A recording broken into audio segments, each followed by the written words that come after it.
Kung lugar nila, kalat na, tricycle driver, vendor, eskwelahan. Alam na sa lahat ng lugar. Ikaw hindi mo pa alam, tanga ka. Ay, hindi po ako tanga. Bakit hindi mo alam? Kung tinatanong kita kanina, sabi mo, hindi mo alam.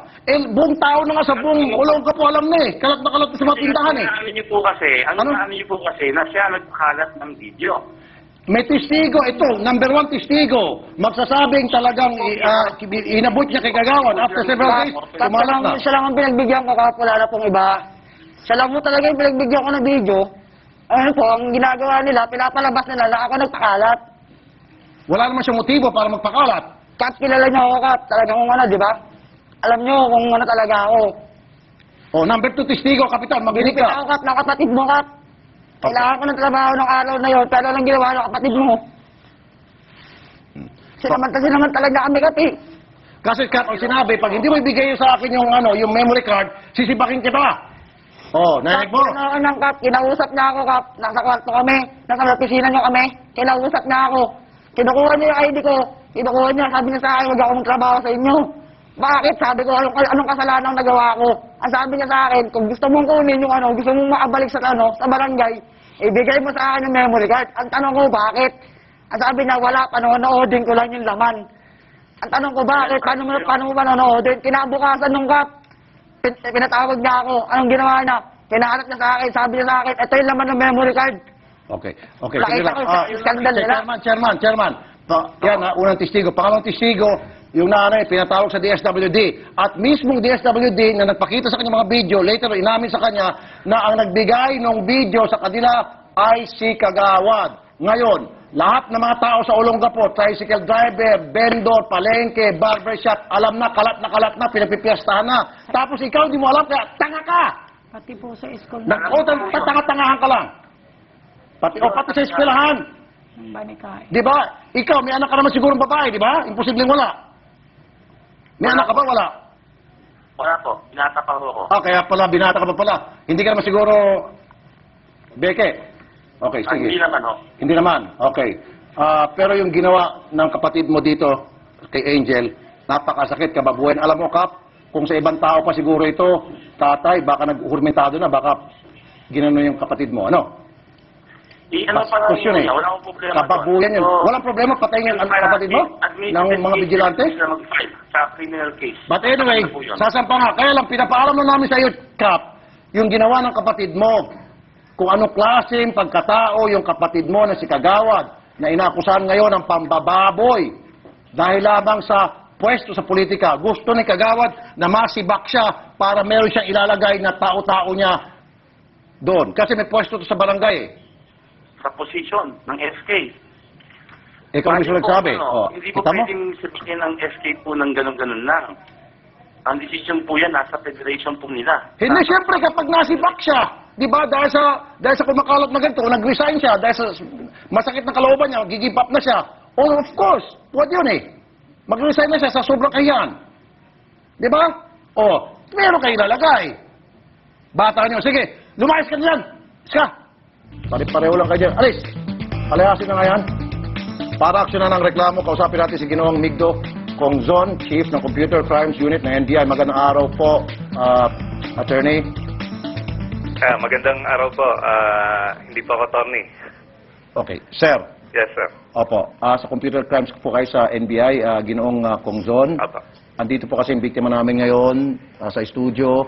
Siya ho, biniktima po siya ng Kagawad.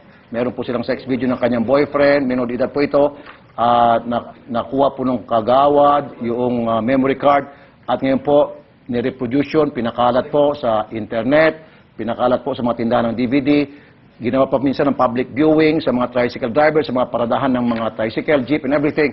Ngayon po, sirang-sira po siya doon sa kanilang lugar. Ano po pwede maikaso natin kay Kagawad, sir? Yes. Una po siguro, para makapagkalap tayo ng ebidensya, no?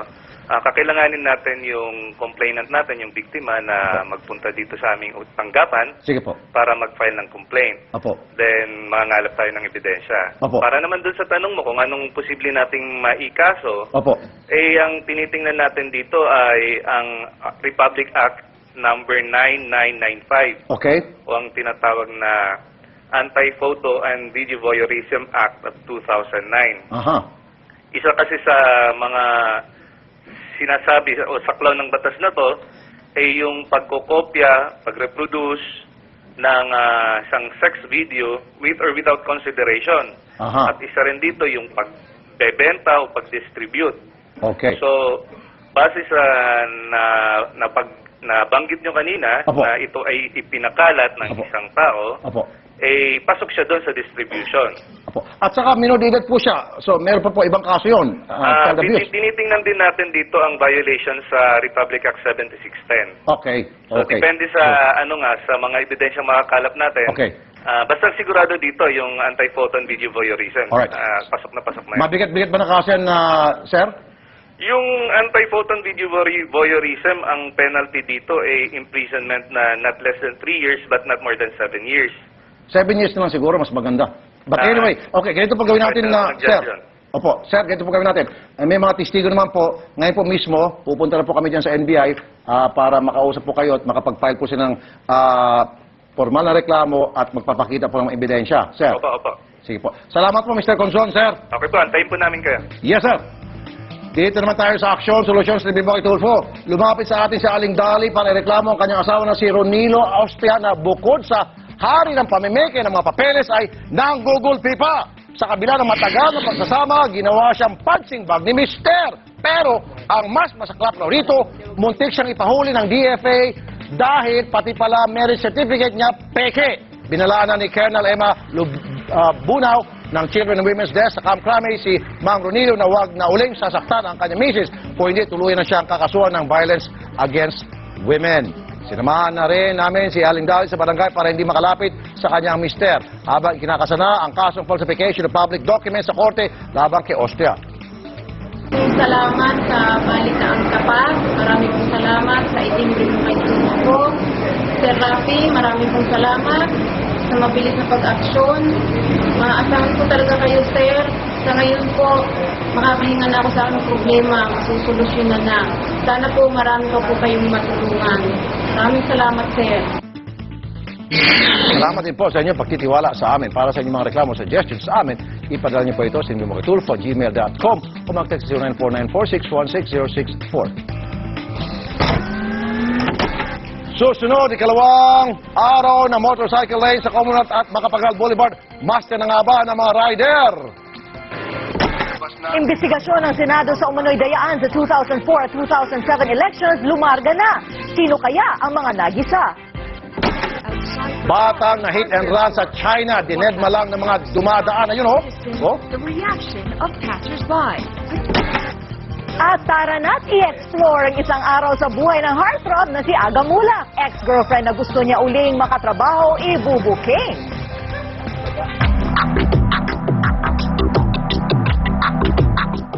Bago magbuhat ng isang bagay, suriin muna kung gaano yan kabigat.